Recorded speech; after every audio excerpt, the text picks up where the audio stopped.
Well, Colorado I-70 has been reopened as of this morning, Saturday, August 14th. And that's, of course, been closed since July 29th following a mudslide in the Glenwood Canyon area. That was at the site of the Grizzly Creek fire, which occurred in August last year.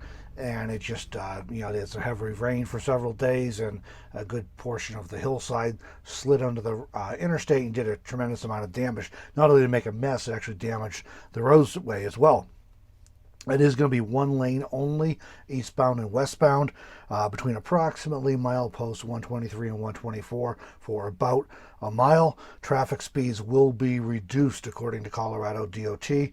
That may result in some traffic congestion. Construction bids are currently being accepted through August 19th for work on that roadway to do the repairs, and the bids will be expected to be reviewed and awarded on August 20th.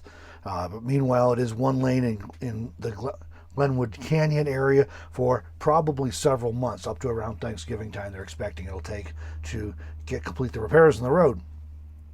And Colorado DOT does note that cleanup work, repairs, and reopening are all weather dependent. So there was just yesterday, for example, on Friday, they thought they might get shut down because of the rains that were in the forecast, but it didn't end up being quite bad enough to shut it down. So that can, heavy rains can shut the project down, and it also can potentially cause some other more problems, make more slides or things.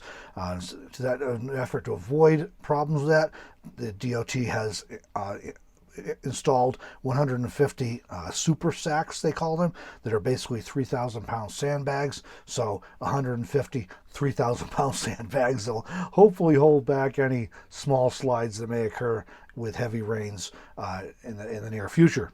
So it's a good idea, probably, if you're planning on traveling through that area, to check the weather forecast before you go.